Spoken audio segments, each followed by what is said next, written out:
नमस्कार विद्यार्थी बंधू आणि भगिनींनो, आपण आज वृत्तपत्रीय लेखन कौशल्य या विषयाचा अभ्यास करणार आहोत.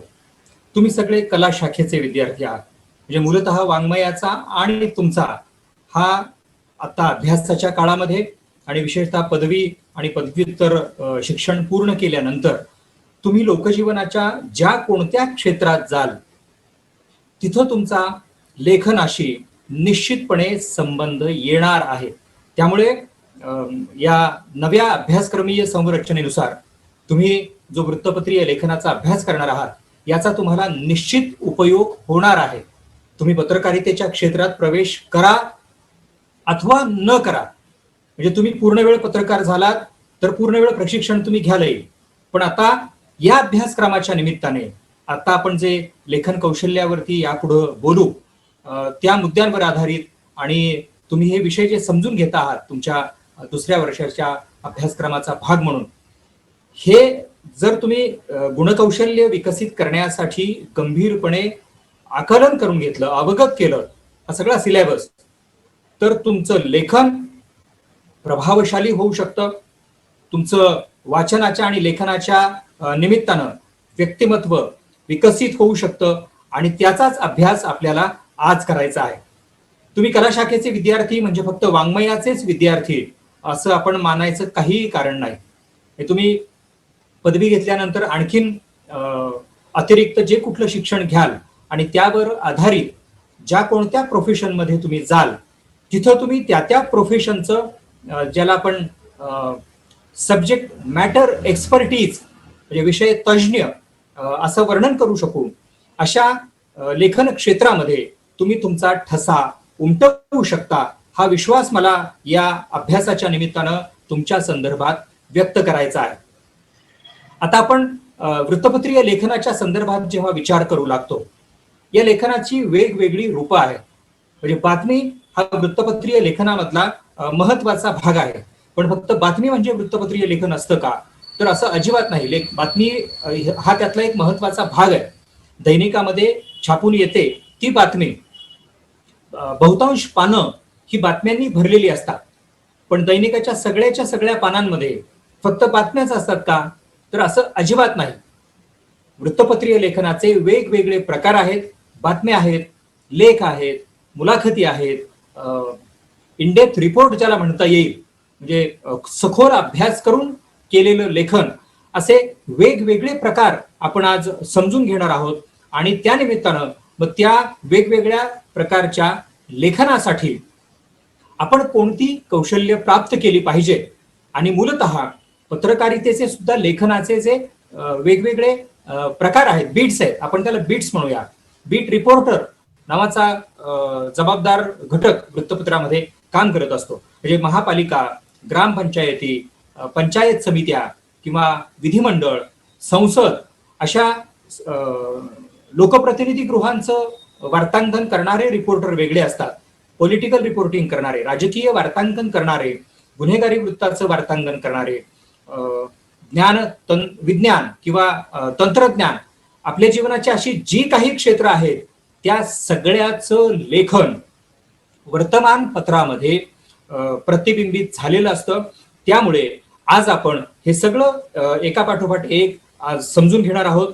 म्हणजे पत्रकारिता ही जशी राजकीय पत्रकारिता असते, मी उल्लेख केला, तशी ती क्रीडा पत्रकारिता असते, विज्ञान तंत्रज्ञान पत्रकारिता असते, नाट्य चित्रपटाची, गुन्हेगारी जगताची, कामगार जगताची किंवा न्याय व्यवस्थेची, न्यायालयाची पत्रकारिता, म्हणजे तुमचं तालुका न्यायालय असो, जिल्हा न्यायालय असो, सत्र न्यायालय वेगवेगळी, उच्च न्यायालय आणि अगदी सर्वोच्च न्यायालय, असं प्रत्येक न्याय पातळीवरचा वेगवेगळा रिपोर्टर काम करत असतो.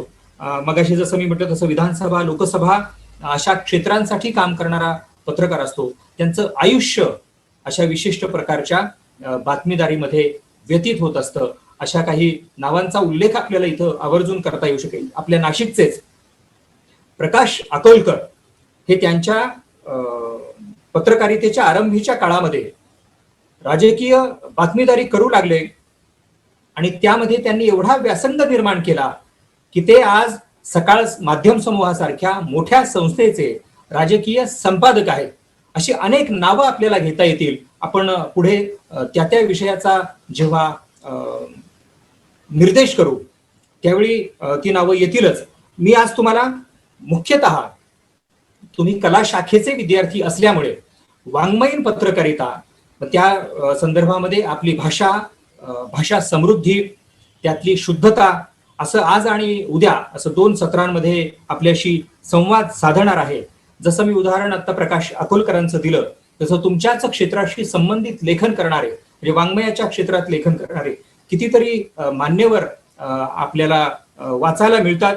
शंकर सारडांसारखे, नीला उपाध्येंसारखे ज्यांनी महाराष्ट्र टाइम्समध्ये खूप वर्ष स्तंभ लेखन केलं, किंवा सुनील कर्णिकांसारखे ज्येष्ठ पत्रकार जे पूर्वी नवशक्तीमध्ये किंवा महानगरमध्ये सक्रिय होते.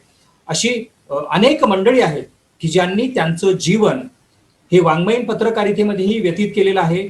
आणि तत्सम जसं अकोलकरांचं आपण उदाहरण घेतलं की राजकीय पत्रकारितेमध्ये त्यांनी जे योगदान केलं त्याचा प्रतिसाद म्हणून किंवा त्यांनी जो अधिकार प्राप्त केलेला आहे लेखन कौशल्याचा, त्या कौशल्याच्या जोरावर त्यांचा बातमीदारीपासूनचा प्रवास हा संपादक पदापर्यंत पोहोचतो. हे खरं म्हणजे या लेखन कौशल्याचं शक्तीस्थळ आपल्याला मानता येऊ शकेल. आपण पॉवर पॉइंट प्रेझेंटेशनच्या माध्यमातून आज हा विषय सखोलपणे अभ्यासणार आहोत. वेगवेगळे मुद्दे आपण पाहूया की वृत्तपत्रीय लेखन कौशल्यामध्ये तुम्ही कला शाखेचे विद्यार्थी म्हणून नेक्स्ट, जर आपली गुणकौशल्ये वाढवायची असतील, लेखनाची कौशल्य वाढवायची असतील, तर पहिल्यांदा काय करायला पाहिजे, तर मी तुम्हाला सगळ्यांना आग्रह करेल की तुमच्या अभ्यासक्रमामध्ये सिलेबसमध्ये जे संदर्भ ग्रंथ सांगितलेले आहेत की तुम्ही हे वाचा, ते या पुढच्या काळामध्ये निश्चितपणे तुम्ही अभ्यासले पाहिजेत असा माझा आग्रह आहे. म्हणजे तुमच्या सिलेबस मधला उपयोजित मराठी हा संपादित ग्रंथ किंवा विविध लेखक आणि प्रकाशकांनी व्यावहारिक मराठी पुस्तके असे वेगवेगळे संदर्भ ग्रंथ आपल्याला उपलब्ध करून दिलेले आहेत. मुक्त विद्यापीठाचं एक चांगलं पुस्तक आहे प्रसार माध्यमांसाठी लेखन कौशल्य. या पुस्तकामध्ये तुम्हाला विशेषतः वृत्तपत्रीय लेखनासाठीच्या संकल्पना, परिकल्पना, वेगवेगळ्या संज्ञा आणि पत्रकारितेमध्ये बातमी लिहित असताना, लेख लिहित असताना काय पद्धतीचं नियम पाळले पाहिजेत, काय पद्धतीची कौशल्य विकसित केली पाहिजेत, त्याचं अतिशय विस्तृत वर्णन त्या पुस्तकामध्ये आहे. प्रसार माध्यमे आणि मराठी भाषा किंवा वाङ्मयीन पत्रकारिता या विषयाशी संबंधित जे संदर्भ ग्रंथ आपल्या अभ्यासक्रमाचा भाग म्हणून निर्देश केलेले आहेत ते तुम्ही जरूर अभ्यासावेत असा माझा आग्रह आहे. मी तुम्हाला आणखी एक सांगू इच्छितो की प्रदीप कर्णिक यांनी वाङ्मयीन पत्रकारिता या विषयावर अतिशय चांगलं भाष्य केलेलं आहे. त्यांची एक पुस्तिका सुद्धा आहे, तुमच्या ग्रंथालयात ती उपलब्ध असेल तर जरूर वाचा. आज आपण जो अभ्यास करणार आहोत नेक्स्ट, या अनुषंगानं मी तुम्हाला आज प्रदीप कर्णिक यांच्याच मांडणीतले संदर्भ घेऊन आणि आपल्या अभ्यासासाठी जे संदर्भ ग्रंथ सांगितले गेलेले आहेत त्यातले काही मुद्दे घेऊन तुमच्या समवेत आज वाङ्मयीन पत्रकारिता आणि वृत्तपत्रीय लेखन कौशल्य या विषयावरचे मुद्दे मांडतो आहे.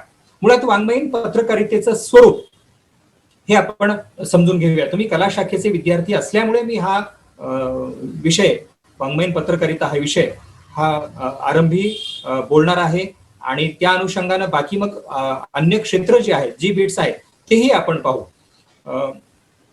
पत्रकारिता ही मुळात कशा स्वरूपाची असते तर ती इश्यू बेस्ड असते, म्हणजे प्रश्न सदृश, आणि काही वेळा ती व्यक्ती सदृश असते, म्हणजे पर्सन टू पर्सन. हे तुम्ही पाहिलं असेल की towering personalities in the journalism असं वर्णन केलं जातं. विशेषतः राज्य पातळीवरचे आणि देश पातळीवरचे जे पत्रकार आहेत त्यांच्या संदर्भामध्ये उल्लेख जो केला जातो, म्हणजे जसं गोविंद तळवलकर हे महाराष्ट्र टाइम्सचे दीर्घकाळ संपादक राहिलेलं व्यक्तिमत्व, माधव गडकरी म्हणजे पायाला भिंगरी लावून त्यांनी महाराष्ट्राच्या कानाकोपऱ्यामध्ये दौरे केले, म्हणजे संपादक, केबिन बंद संपादक ही संकल्पना त्यांनी मोडीत काढली आणि अगदी गरिबांच्या झोपड्यांमध्ये जाण्यापासून ते सरकारच्या एखाद्या भ्रष्टाचाराच्या संदर्भात जर त्यांना कुणी एखाद्या गावाकडच्या माणसानं काही इनपुट दिलेले असतील, माहिती दिलेली असेल, तर त्या माहितीचा वेध घेण्यासाठी लोकसत्तेच्या संपादक पदाच्या खुर्चीतून माधव गडकरी उठायचे आणि जिथे कुठे काही घटना घडतायत, भ्रष्ट प्रकार घडतायत, त्याचा वेध घेण्यासाठी ते थेट लोकांमध्ये घुसायचे. झंझावात असायचा त्यांच्या पत्रकारितेचा आणि मग त्या निरीक्षणांवर आधारित, त्या शोध कार्यावर आधारित माधव गडकरी झंझावाती लेखन करायचे. नानासाहेब परोळेकरांसारखं व्यक्तिमत्व की ज्यांनी सगळं जीवन पत्रकारितेला अर्पण करत असताना, म्हणजे खिशात अवघा 1 रुपया असताना त्यांच्या जीवनाची वाटचाल सुरू झाली.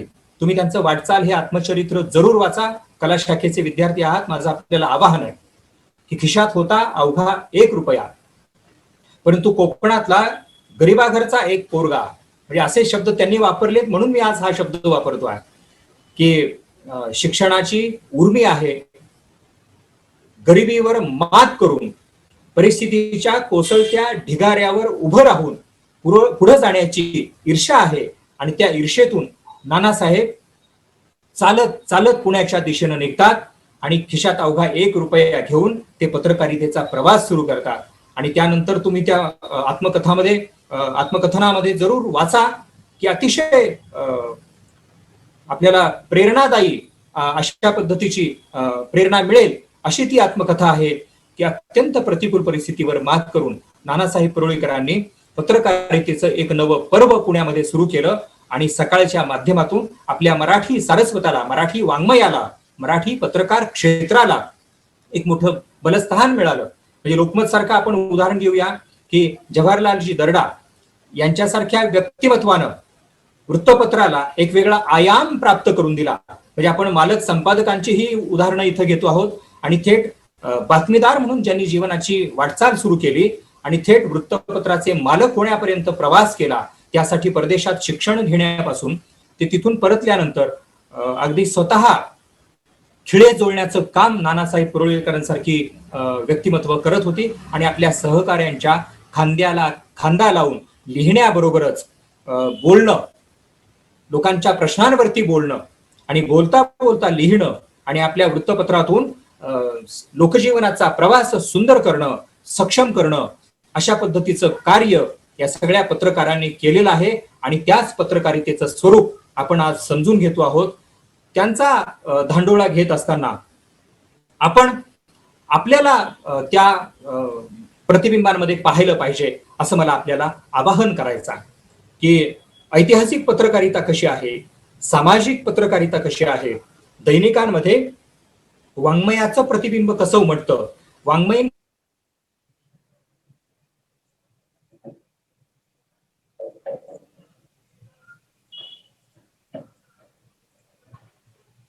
पत्र घेण्याचा प्रयत्न करायचा आहे असं जेव्हा आपण बोलतो तेव्हा नेक्स्ट स्लाइड की मुळात वृत्तपत्रीय संरचना आपण समजून घेऊया की प्रिंट मीडिया चालतो कसा, त्याची ज्याला ऑर्गनायझेशन स्ट्रक्चर म्हणता येईल, म्हणजे पत्रकारितेचं स्वरूप ज्याला म्हणता येईल, कोणताही पेपर असो, कोणताही वृत्तपत्र असो, स्थानिक पातळीवरचा असो, जिल्हास्तरीय असो, राज्य पातळीवरच असो किंवा राष्ट्रीय वृत्तपत्र असो, मग ते दैनिकाच्या रूपातलं, मासिकांच्या म्हणजे नियतकालिकांच्या, साप्ताहिक, पाक्षिक, मासिक अशी जी वेगवेगळी प्रकाशनं आहेत त्यांचे स्तर असतात, ज्याला आपण कार्यशैलीचे स्तर असं म्हणूया. म्हणजे प्रत्येक दैनिकाला संपादक असतो, ही व्यक्तिसदृश रचना झाली.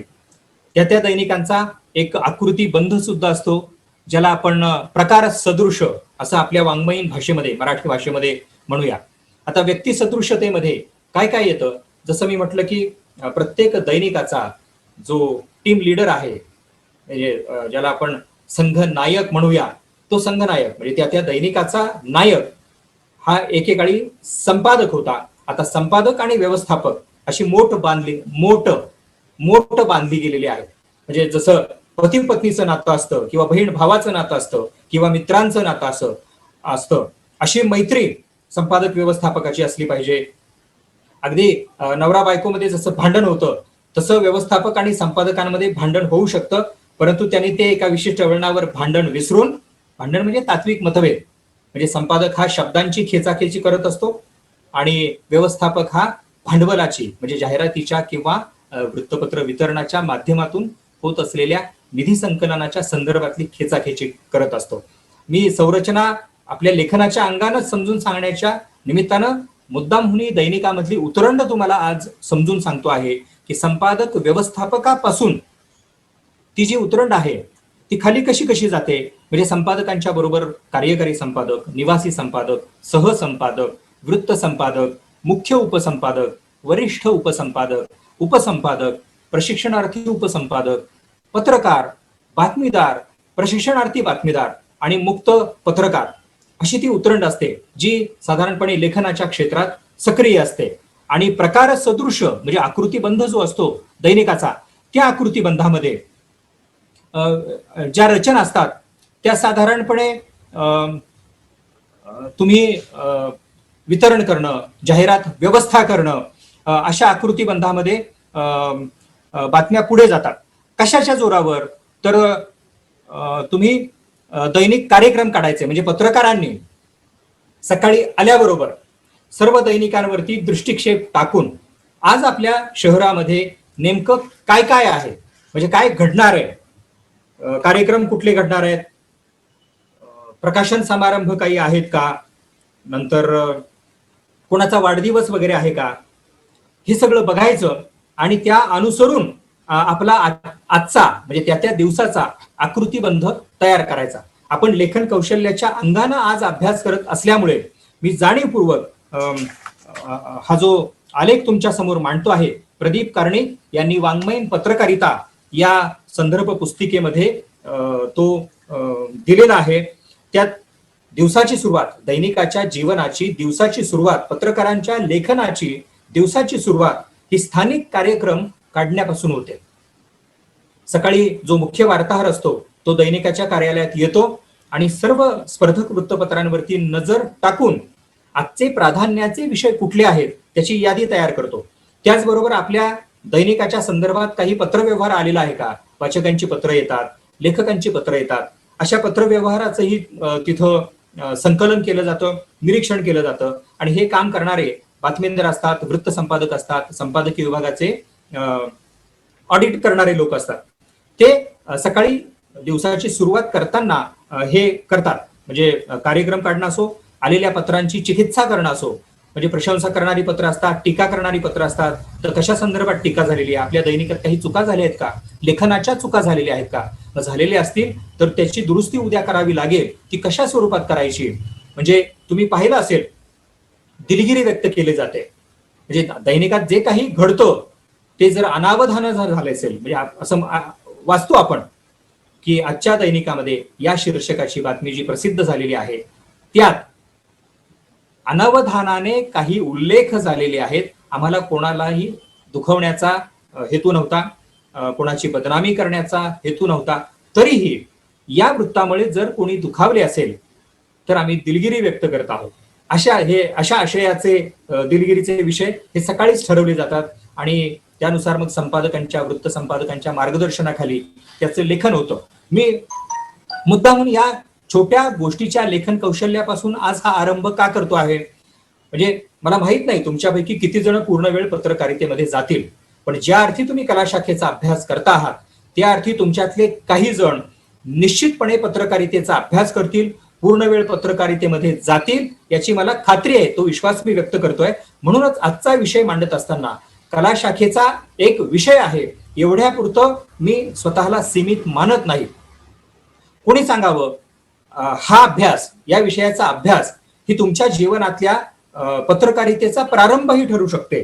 त्यामुळं मी स्पेसिफिकली अगदी सूत्रबद्ध रीतीनं दैनिकाच्या जीवनाचा प्रवास तुमच्या समोर लेखनाच्या अंगानं आज मांडतो आहे की दैनिकामध्ये सदर असतात, वेगवेगळ्या विशेष पुरवण्या असतात, परीक्षणं दिली जातात रविवारच्या अंकामध्ये, नैमित्तिक पुरवण्यांचे किंवा रविवारचे लेख असतात, विशेष पुरवण्यांमध्ये ते मांडले जातात. संपादकीय पानावरती अग्रलेखही लिहिला जातो आणि अग्रलेखाच्या शेजारी स्फुट लेखनही केलं जातं. आणि जो मोठा भाग असतो दैनिकाला व्यापणारा तो बातमीचा भाग असतो. Next slide. आता ही यादी मी आपल्याला का सांगितली, आकृतीबंधाची यादी? या सगळ्यामध्ये तुम्हाला लेखनाच्या संधी आहेत. म्हणजे जसं मी असं म्हटलं की पत्रव्यवहार, पुरवण्या, परीक्षणे, लेख, स्फुट लेख, अगदी अग्रलेख सुद्धा, आणि होय बातम्या सुद्धा. तुम्हाला ज्या विषयाची आवड असेल त्या विषयाचं लेखन तुम्ही करू शकता. म्हणजे तुम्ही अग्रलेखही लिहू शकता. तुमच्या माहितीसाठी सांगतो की जे विशेषतः मालक संपादक आहेत ही मंडळी काही स्वतः अग्रलेख लिहित नाही. एक तर ते कार्यकारी संपादक लिहितात आणि त्यांच्याकडे ती जबाबदारी दिलेली असते. आणि 75 80 वर्षांची परंपरा असलेली काही दैनिक तर अशी आहेत की ज्यांनी अलीकडे घाऊक स्वरूपात अग्रलेख घ्यायला सुरुवात केलेली आहे. घाऊक म्हणजे तुम्ही कुठेही असा, तुम्ही प्राध्यापक म्हणून काम करत असलात तरी आमची काही हरकत नाही, पण तुम्ही आम्हाला रोज एक अग्रलेख पाठवून देत जा. आणि मग हे असं अग्रलेख लिहिण्याची संधी तुम्हाला मिळू शकते. तुम्ही आजूबाजूला नजर टाकली तर असे अग्रलेख लिहून देणारे प्राध्यापक, आणि अगदी सकाळी प्राध्यापकी करणारे आणि दुपारी दैनिकांच्या कार्यालयामध्ये जाऊन थेट संपादन करणारे पत्रकार तुम्हाला दिसतील. याचा आपण सकारात्मक विचार असा करूया की होय, कला शाखेचे विद्यार्थी म्हणून आज तुम्ही अभ्यास करता आहात. उद्या जीवनाच्या ज्या कुठल्या पूर्णवेळ क्षेत्रात तुम्ही जाल तिथं गेल्यानंतरही तुमचं ते काम करत असताना कला शाखेचा अभ्यास केलेला असल्यामुळे, वाङ्मयाचा अभ्यास केलेला असल्यामुळे तुमच्यातलं लेखन कौशल्य हे विकसित झालेलं असणार आहे. आणि त्या लेखन कौशल्याच्या आधारावर तुम्हाला कोणत्याही दैनिकामध्ये, नुसतं दैनिकाच्या अंगांचं आपण आज बोलतोय असं नाही, दैनिक असतील, वेबसाईट्स असतील, वेगवेगळ्या प्रकाशन संस्था असतील, त्या सगळ्यांमध्ये लिहिण्याची तुम्हाला संधी आहे. आणि त्या संधीचं तुम्ही सोनं करावं असं आवाहन मी तुम्हाला करणार आहे. आता दैनिकाच्या जीवनात मगाशी जसं म्हटलं की मोठा भाग जो बातमीनं व्यापलेला असतो, ती बातमी आपण सुरुवातीला समजून घेऊया. म्हणजे मी सुरुवातीला यादी सांगितली की कशा कशा पद्धतीच्या लेखनाच्या संधी तुम्हाला आहेत. म्हणजे लेखाच्या आहेत, अग्रलेखाच्या आहेत, स्फुट लेखनाच्या आहेत, मुलाखतींच्या आहेत, बातमीच्या आहेत. तर मग त्यातला आता बातमी लेखनाचा जो विषय आहे ते लेखन कौशल्य आपल्याला प्राप्त करून घेण्यासाठी नेमकं काय केलं पाहिजे? तर मी आवाहन असं करणार आहे की उद्यापासून तुम्ही मला दैनिक ही आता केवळ वाचक म्हणून नाही तर अभ्यासक म्हणून वाचली पाहिजे. म्हणजे बातमीचा विषय एकच आहे, पण कोणत्या दैनिकानं कसलं शीर्षक दिलेलं आहे, कुठल्या दैनिकानं ती मांडणी कशी केलेली आहे. म्हणजे काही जणांनी शीर्षक अतिशय बोलकं दिलेलं आहे, काही जणांनी गंभीर दिलेलं आहे, काही जणांनी नर्म विनोदी शैलीतलं शीर्षक दिलेलं आहे. म्हणजे आपण आजचंच उदाहरण जर घेतलं तर नाशिकचे पालकमंत्री छगन भुजबळ आणि महाराष्ट्राचे राज्यपाल भगतसिंह कोश्यारी या दोघांमध्ये आरोग्य विद्यापीठाच्या कार्यक्रमात जी काही शब्दफेक झाली, त्याला तुम्ही शाब्दिक चकमक म्हणा, काही जणांनी त्याला कलगीर तुरा म्हटलंय, या शब्दकळा असतात.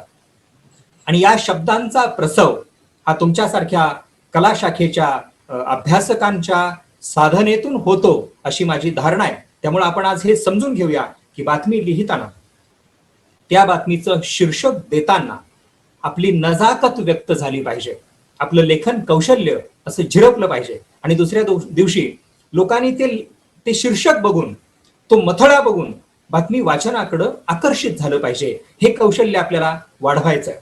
म्हणजे मुळात बातमी जी लिहिली जाते ती चपखल मथळ्यासह लिहिली जाते. चपखल मथळा हा बातमीचा आरंभ असतो. त्यानंतर लीड ज्याला म्हणतात, म्हणजे सुरुवातीच्या 4-5 ओळी ज्या 24 ते 25 शब्दांच्या असल्या पाहिजे. 20 ते 25 शब्दांच्या पलीकडं पहिला उतारा असता कामा नये. तिथं जर आपण पाल्ला लावलं तर वाचक बातमी वाचत नाही, पुढे जात नाही.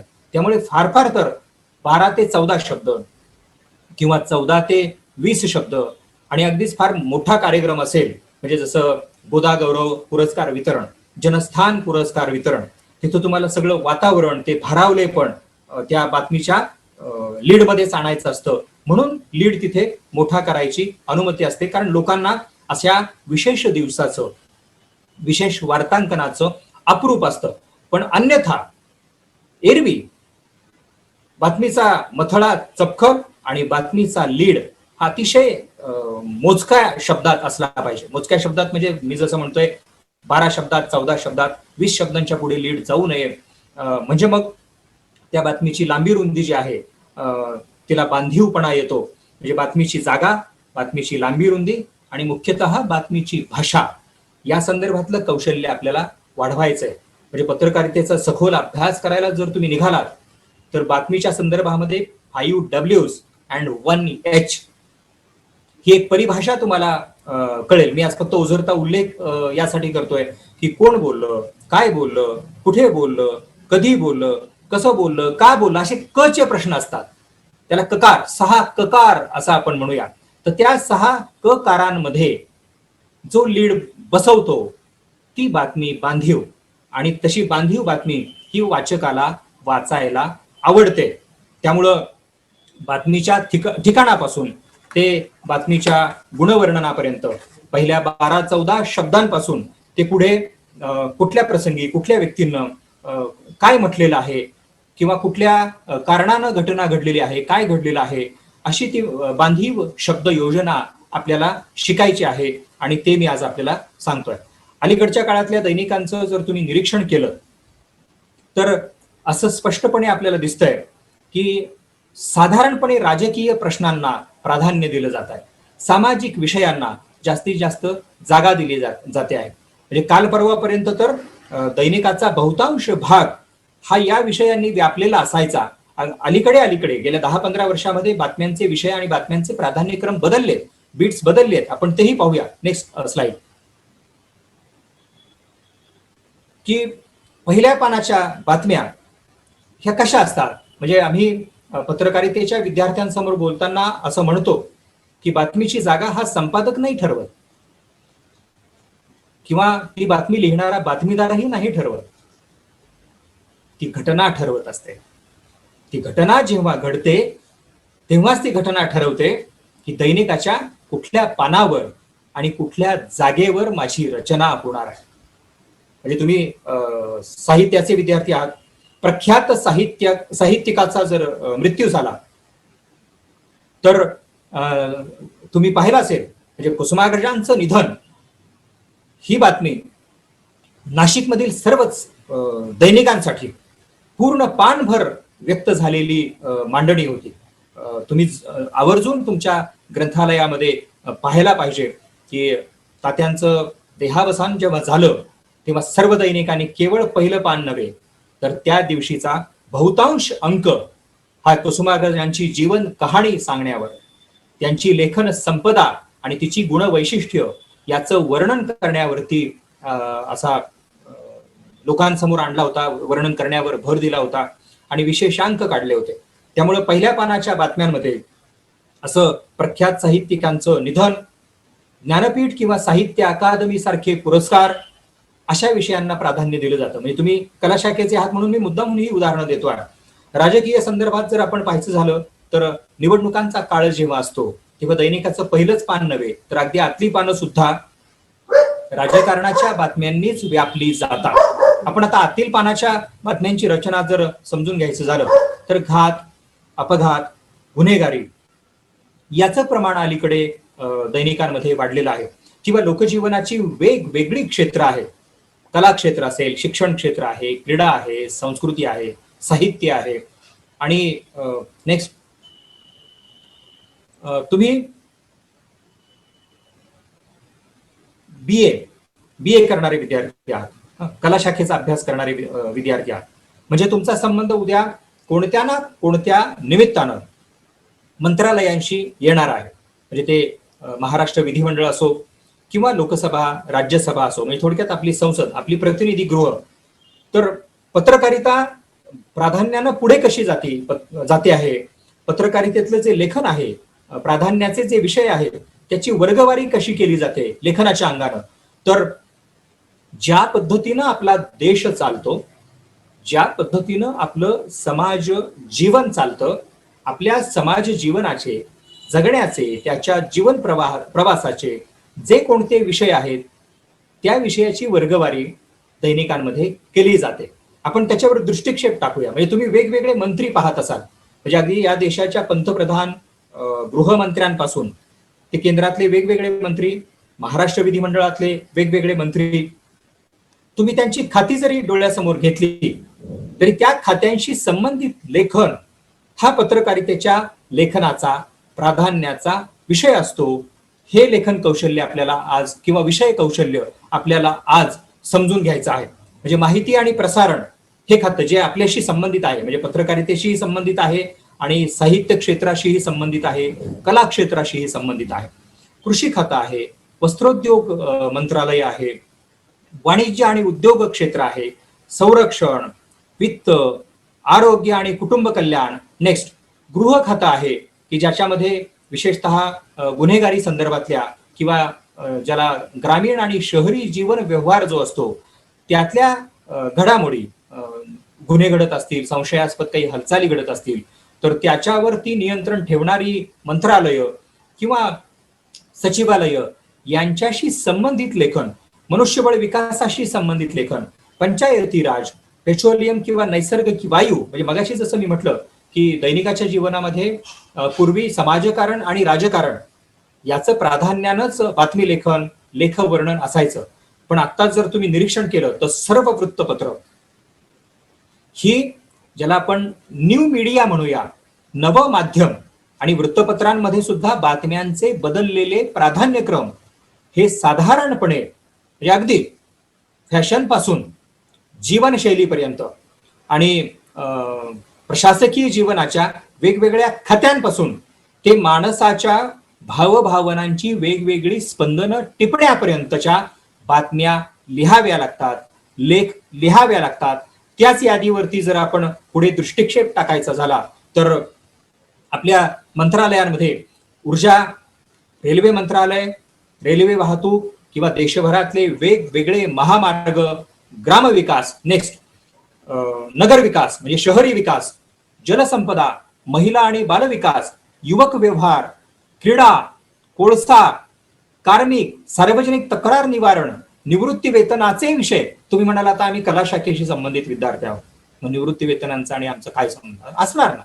तुम्ही जिथे नोकरी करायला जाणार आहात तिथं तुम्ही सेवा काळामध्ये वेतन घेणार आहात आणि काही काळानंतर निवृत्त होणार आहात, किंवा तुम्ही जेव्हा यौवनाच्या उंबरठ्यावर आहात तेव्हा तुमच्या आईबाबांच्या निवृत्तीचा विषय येऊ शकतो पुढच्या 5-10 वर्षानंतर. आणि आपल्या व्यक्ती म्हणून आपला नव्हे, समाज जीवनाचा आपण सगळा धांडोळा आपल्या लेखनामध्ये, आपल्या आवाक्यामध्ये जेव्हा आणायचा विचार आपण करतो तेव्हा होय, अगदी सार्वजनिक तक्रारींच्या निवारणापासून ते निवृत्ती वेतनापर्यंत, कायदा आणि सुव्यवस्था ज्याला आपण म्हणतो, न्याय व्यवस्था म्हणतो, तिथपासून ते संसदीय व्यवहारांपर्यंत अशी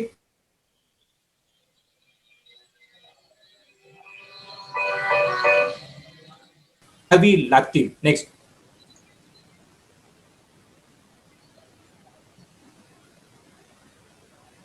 आता अलीकडच्या काळात विज्ञान तंत्रज्ञानाचा जो बोलबाला आहे, म्हणजे अलीकडे विशेषतः मोठमोठ्या दैनिकांनी सुद्धा टेक्नॉलॉजी, सायन्स, लाईफस्टाईल किंवा म्हणजे हे जे मोठमोठे मॉल्स आलेले आहेत त्या निमित्तानं दळणवळणाचा विषय असो किंवा नवीकरणीय अवजारे असतील, पर्यटनासारखा विषय असेल किंवा श्रम आणि रोजगार निर्मितीचे, दळणवळणाचे विषय, सांस्कृतिक क्षेत्राचे विषय, पोलाद क्षेत्राचे विषय, म्हणजे एरवी आपला थेट संबंध या क्षेत्रांशी नाही, पण नाही म्हटलं तरी जेव्हा आपण प्रवासाला निघतो, विमान प्रवासाला निघू, रेल्वे प्रवासाला निघू किंवा अगदी वेगवेगळ्या शहरांमध्ये जाण्यासाठी आपण जेव्हा रस्ते वाहतूक करू बसच्या माध्यमातून किंवा खाजगी वाहनांमधून, तेव्हा आपण नुसता प्रवास करता कामा नये,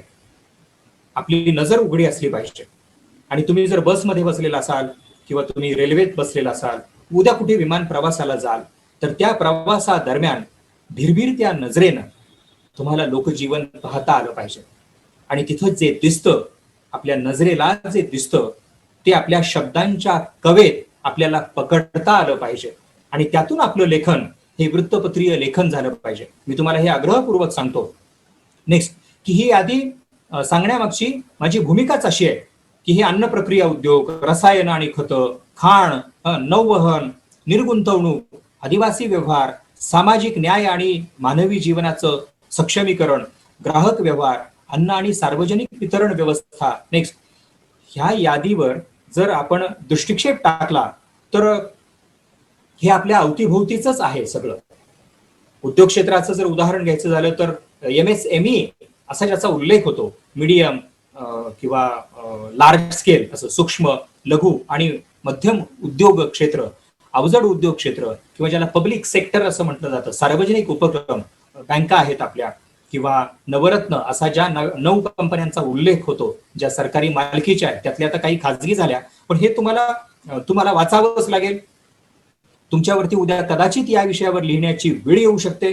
म्हणजे सांख्यिकी आणि कार्यक्रम अंमलबजावणी किंवा ईशान्येकडील जी आपली राज्य आहेत वेगवेगळे, त्यांच्या व्यथा वेदनांचे विषय कुठले आहेत, त्यांच्या सामाजिकीकरणाचे विषय कुठले आहेत, याचा अभ्यास तुम्हाला करावा लागेल. अल्पसंख्याक समूहाचे प्रश्न कोणते आहेत, त्यांचा अस्वस्थ हुंकार नेमका काय आहे. म्हणजे मध्यंतरीचा काळ जर तुम्ही पाहिला तर सहिष्णुता आणि असहिष्णुता या विषयावर वृत्तपत्रांमध्ये वादळ आलं होतं. म्हणजे वेगवेगळे अगदी कलावंत सुद्धा या देशात आता आम्हाला सुरक्षित वाटत नाही अशा पद्धतीच्या भावना व्यक्त करत होती. हे सगळं हे अल्पसंख्याक व्यवहाराशी संबंधित आहे, कॉर्पोरेट व्यवहारांशी संबंधित आहे. आपल्याला हे समजलं पाहिजे. या देशाचं भूविज्ञान असो, पेयजलाची किंवा स्वच्छतेची व्यवस्था असो. नेक्स्ट, हे सगळं म्हणजे मंत्रालय ज्या स्तरावरती काम करतात, म्हणजे आपण ती यादी वाचू आणि परत मी माझं मनोगत तुमच्या समोर मांडणार आहे की कौशल्य विकास आणि उद्योजकता, अंतराळ विभाग, केंद्रीय लोकसेवा आयोग किंवा महाराष्ट्र लोकसेवा आयोग, निवडणूक आयोग, अणुऊर्जा विभाग किंवा पूर्वी जो योजना आयोग होता आपला, त्याला आत्ताच्या सरकारनं, पंतप्रधान नरेंद्र मोदी यांच्या नेतृत्वाखालच्या सरकारनं नीती आयोग असं नाव दिलंय आणि त्याच्यामध्ये राष्ट्रीय शैक्षणिक धोरण नवं आलेलं आहे, आयुष मंत्रालय आकाराला आलेलं आहे, आयुर्वेदाचा मोठ्या प्रमाणात पुरस्कार केला जातो आहे. हे सगळं आपण समजून घेऊ आणि ते समजून घेत असताना आपल्या लेखन कौशल्यांमध्ये त्याचा अंतर्भाव करू. पंतप्रधान कार्यालय, राष्ट्रपती सचिवालय, उपराष्ट्रपती सचिवालय, महाराष्ट्र विधानमंडळ, त्याच्यामध्ये विधानसभा आणि विधान परिषद.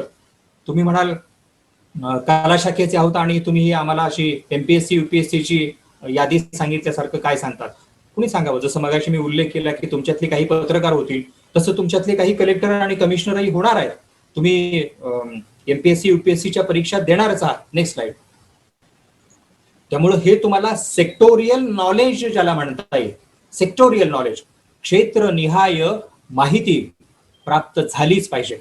आणि मग ती माहिती आपण जेव्हा प्राप्त करून घेतो तेव्हा त्या त्या खात्यामध्ये परिभाषा काय असते, कसे GR निघतात, शासनाचा आदेश कसा निघतो, आणि मग ती जी काय अशी जडजंजाळ भाषा असते, म्हणजे ती फाईल नस्तबंद करण्यात आली आहे, यादृच्छिक विश्लेषण, असे काही जड शब्द असतात, अशा संज्ञा असतात, अशा परिभाषा असतात.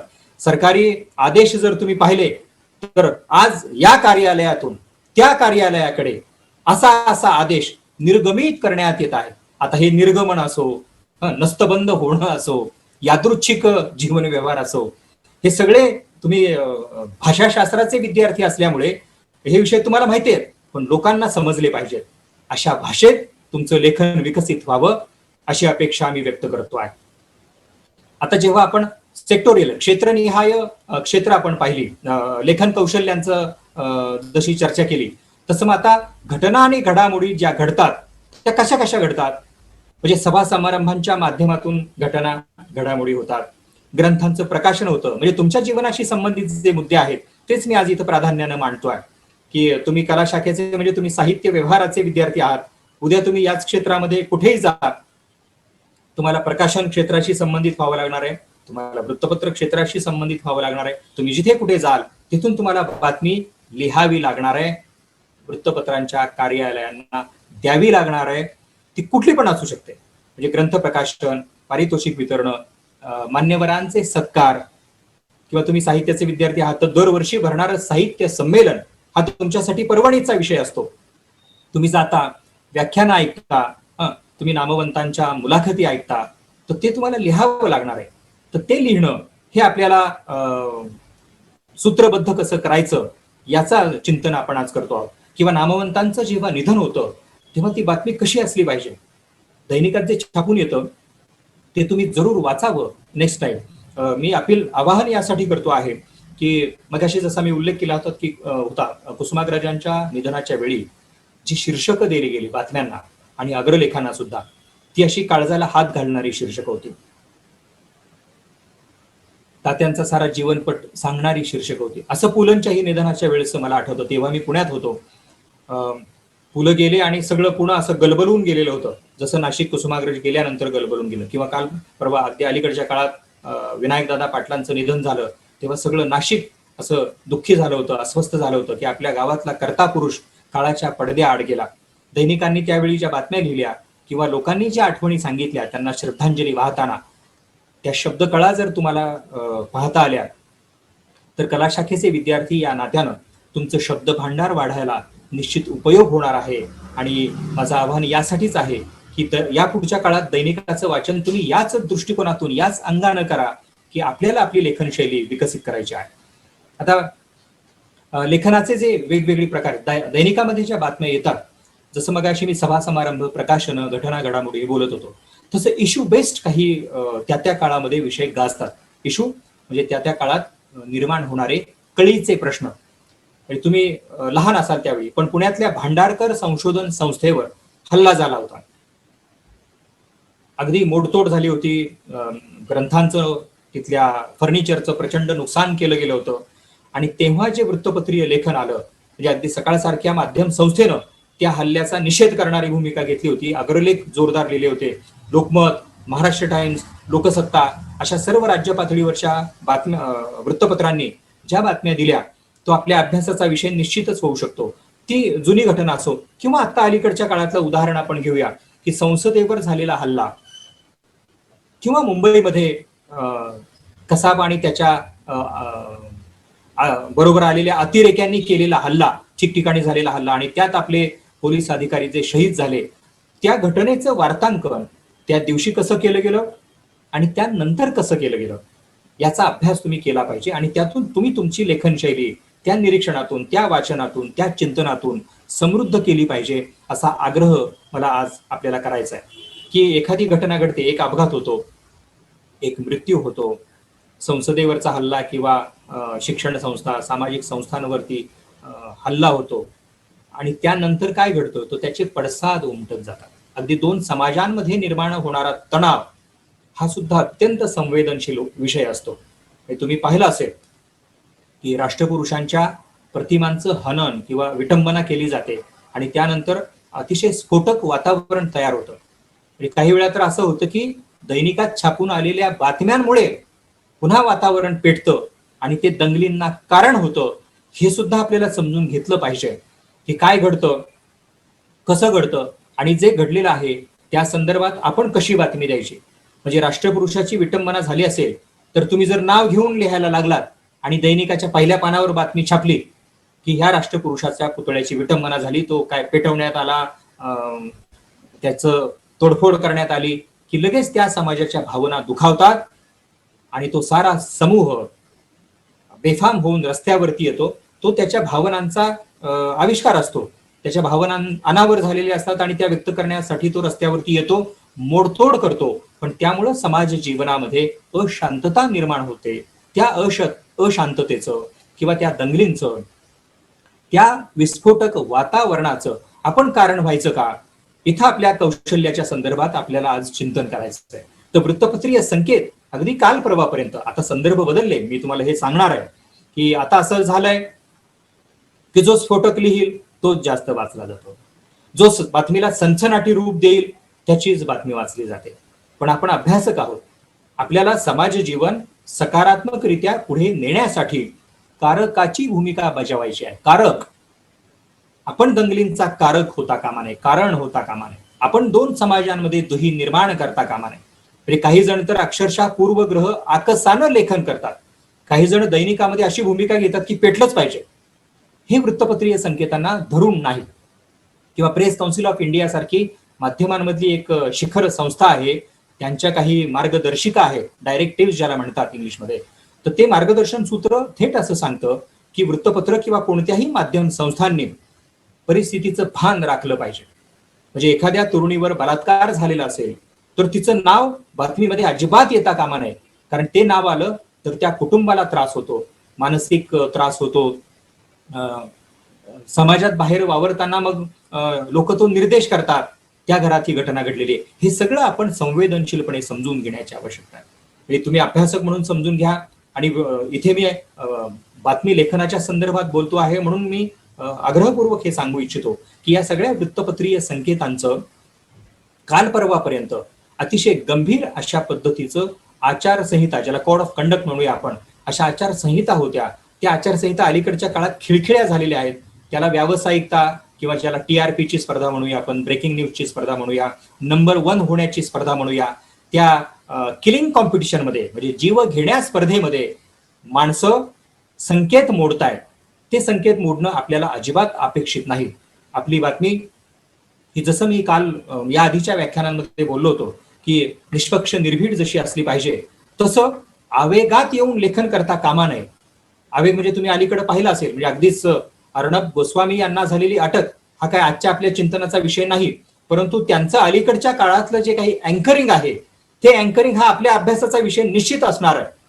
की लिहिणारा, बोलणारा कसला अभिनिवेश घेऊन किंवा कोणते पूर्वग्रह घेऊन त्याचं सादरीकरण करतो आहे किंवा त्याची पत्रकारिता करतो आहे, त्याचं लेखन करतो आहे किंवा त्याचं वक्तव्य करतो आहे, हे सगळं आपल्याला अभ्यासक म्हणून तटस्थपणे समजून घ्यायचं आहे.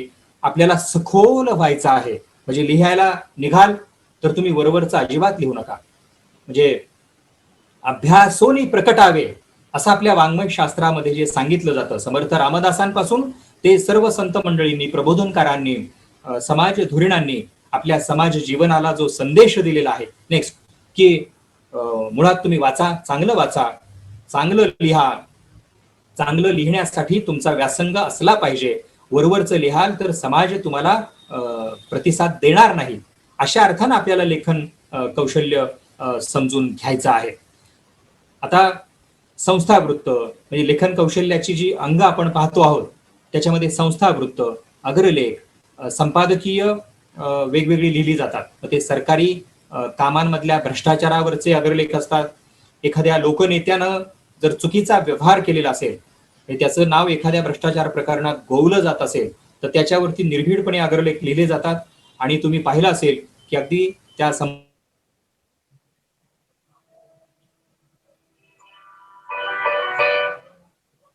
भूमिका घेतली तर ते समाजाची वकिली करत असताना आपल्या शब्द साधनेच्या माध्यमातून प्रशासनावर, शासनावर अंकुश ठेवण्याचं काम करू शकतात. ते अंकुश तुम्ही लोक आहात, कारण तुम्ही त्या शब्दांचे साधक आहात. तुम्ही उद्याचे पत्रकार आहात, तुम्ही उद्याचे लेखक आहात, तुम्ही उद्याचे शासक आहात, तुम्ही प्रशासक आहात. तुमच्या लेखणीला जर धार आली, तुमच्या जीवन व्यवहाराला जर धार आली, तर ती समाज जीवन सुंदर करण्यासाठी, नीट नेटकं करण्यासाठी उपयोगी पडणार आहे. असा मुद्दा आज मला आपल्याला मांडायचा आहे. त्यामुळे स्फुट लेखन, विषयानुसार विशेष लेखन, दिनमहात्म्य असतं, जयंती असते, नेक्स्ट पुण्यतिथी असते वेगवेगळ्या राष्ट्रपुरुषांची, तर ते सगळं आपल्याला समजलं पाहिजे. आता तुम्ही म्हणाल की आम्ही लेखक होणार आहोत की पत्रकार होणार आहोत. एका विशिष्ट मार्कांचा विषय म्हणून आम्ही याचा अभ्यास करतो आहोत, पण जीवनाच्या नियोजनाचं काय? मी पुन्हा पुन्हा हा मुद्दा आग्रहपूर्वक आपल्या समोर मांडतोय. तुम्ही पत्रकार व्हा अथवा न व्हा, पण तुम्ही जिथे कुठे जाणार आहात तिथे तुम्ही लेखन करणारच आहात. आणि तुम्ही जे लेखन करणार आहात ती पत्रकारितेची गरज असणारच आहे. म्हणजे तुम्ही जर चांगले कलेक्टर झालात तर पेपरवाले तुमच्याकडे सातत्यानं पाठपुरावा करतील की साहेब तुम्ही लिहा. तुमच्या व्यासंगाच्या विषयावर लिहा. म्हणजे आपल्या नाशिकमध्ये ज्यांनी जिल्हाधिकारी म्हणून काम केलेलं आहे ते शेखर गायकवाड, हे कृषी क्षेत्राशी, ग्रामीण जीवनाशी संबंधित असं काही दर्जेदार लेखन करायचे की नाशिकमध्ये त्यांचे कॉलम आपण चालवले. नाशिकमधल्या दैनिकांनी, संपादकांनी, किंवा महेश जगडेंसारखे महसूल आयुक्त, अनेक सर्जनशील लेखक, म्हणजे तुम्ही पाहिलं असेल तर अगदी नगरमध्ये काम केलेली मंडळी आहेत, शासनात काम केलेली मंडळी, अनेक कवी आहेत, अनेक कादंबरीकार आहेत की जे प्रशासनात काम करतात पण सर्जनशील लेखन करतात, सृजनशीलतेचा आविष्कार ते घडवतात. तेच तुम्ही उद्याचे लेखक आहात, व्यासंगी अधिकारी असाल. म्हणून मी हे आपल्या समोर आज हा विषय सखोल मांडण्याचा प्रयत्न करतोय की तुम्हाला त्या त्या काळामध्ये जेव्हा केव्हा लिहिण्याची वेळ येईल तेव्हा तात्कालिक स्वरूपाचं लेखन करण्यासाठी गुणकौशल्यांचा, लेखन कौशल्यांचा विकास करावा लागेल. आणि तुम्ही जर तो केला तर तुम्हाला रविवारच्या पुरवण्यांमध्ये लेखनाची संधी मिळू शकते. दैनंदिन म्हणजे अग्रलेखाच्या शेजारी जे स्फुट लेखन असतं तिथं तुमचं नाव हे हक्कानं त्याची जागा राखून ठेवू शकतं. नैमित्तिक सदरांमध्ये तुम्हाला संधी मिळू शकते. साहित्य संमेलनातील अध्यक्षीय भाषणं जी असतात त्या भाषणांवरती तुम्ही भाष्य करू शकता, किंवा वृत्तपत्र आणि नियतकालिकांमध्ये नैमित्तिक विनोदी लेखन करू शकता. नेक्स्ट, ललित लेखन करू शकता. तुम्ही स्वतः कथा, कविता, लघुनिबंध किंवा एखाद्या व्यक्तीविषयीच्या आठवणी याचं लेखन करू शकाल. ग्रंथांची समीक्षा, ग्रंथ परिचय देऊ शकाल. बालसाहित्य किंवा व्यंगचित्रातून व्यक्त होऊ शकाल. पुरवण्यांची जी वेगवेगळी गुणवैशिष्ट्ये असतात, म्हणजे विज्ञान विषयाला वाहिलेली पुरवणी, तंत्र शास्त्राला वाहिलेली पुरवणी, कला शास्त्राला किंवा पाककलेला वाहिलेली पुरवणी, असे खूप वेगवेगळे विषय आहेत. तुमचं तुम्ही ठरवा की आपण कशात बसतो आहोत. नेक्स्ट, की आपली आवड, आपली रुची कशामध्ये आहे. अगदी मी तर आपल्याला आवाहन करेल की तुम्ही आता विद्यार्थी दशेमध्ये आहात, कला शाखेचा अभ्यास करत आहात, गोखले एज्युकेशन सोसायटी सारख्या प्रतिष्ठित संस्थेमध्ये आहात. भवताल जो आहे, आपल्या अवतीभोवती जे घडतं आहे ते उघड्या डोळ्यांनी पहा आणि जरूर व्यक्त व्हा. कारण तुम्ही भाषेचा अभ्यास करता. भाषेचा अभ्यास करणाऱ्या मुलांना लेखन ही अंगभूत प्रेरणा आहे असं मानणाऱ्यांपैकी मी एक आहे. त्यामुळे तुम्ही तुमच्या जीवनाच्या लेखनाची सुरुवात अगदी दैनिकातल्या वाचकांच्या पत्रव्यवहारापासून केली तरी चालेल. एक वाचकांचं पत्र तुमचं छापून आलंच पाहिजे. म्हणजे आज आपण हा अभ्यास करतो आहोत, आणखी पुढचे 7-8 दिवस जे करणार, माझं अपील आहे, माझं आवाहन आहे तुम्हाला, तुमच्यापैकी काही जणांनी जरूर दैनिकाच्या कार्यालयांमध्ये वाचकांची पत्र पाठवावीत, ती छापून येतील हा विश्वास मी तुम्हाला देतो आहे. कारण तुम्हीच उद्याचे वाङ्मयीन आणि सांस्कृतिक क्षेत्राचे नेतृत्व करणारे नवलेखक आहात. लोकसत्ता, महाराष्ट्र टाइम्स सारख्या दैनिकांनी प्रदीर्घ लेखांच्या माध्यमातून किती स्पेस निर्माण केलेली आहे. म्हणजे आजही ही दैनिकं, म्हणजे लोकसत्तेचं तर तुम्ही वैशिष्ट्य पहा, बाकीच्या दैनिकांमध्ये जागेचा संकोच होत चाललेला आहे. म्हणजे जाहिरातींचं प्रमाण वाढलंय आणि बातम्या आणि लेखांचा संकोच होत चाललेला आहे. म्हणजे आता 100-200 पेक्षा जास्त शब्दांची बातमी नको अशी दैनिकं भूमिका घेतात.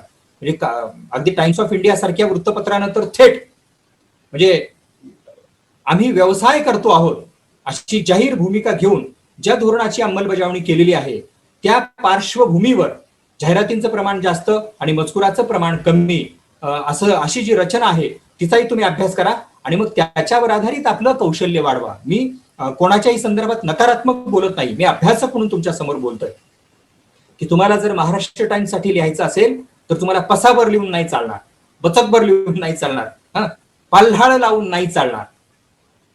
पाल्हाळिक लेखन महाराष्ट्र टाइम्स मध्ये घेतलं जात नाही. कमीत कमी शब्दात द्या असं ते संपादक तुम्हाला सांगते. त्यामुळे कमीत कमी शब्दात लिहिण्याची कौशल्य आपल्याला विकसित करावीच लागतील. आणि सखोल लिहायचं असेल तर तुम्हाला लोकसत्तेसारखं व्यासपीठ आहे.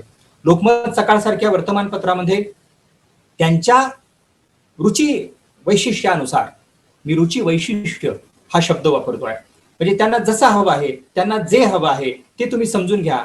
आणि दैनिक कोणतंही असो, मी आपलं नाममात्र काही उल्लेख करतो आहे की तुमची स्वतःची वाचक म्हणून जी काही आवड असेल, जे कुठलं वृत्तपत्र तुम्हाला आवडत असेल, त्या वृत्तपत्राला जे लेखन हवंय त्या लेखनाची कौशल्य आपण विकसित करावी आणि तसं योगदान करावं. मग ते प्रदीर्घ लेखाच्या माध्यमातून तुम्ही योगदान देऊ शकता.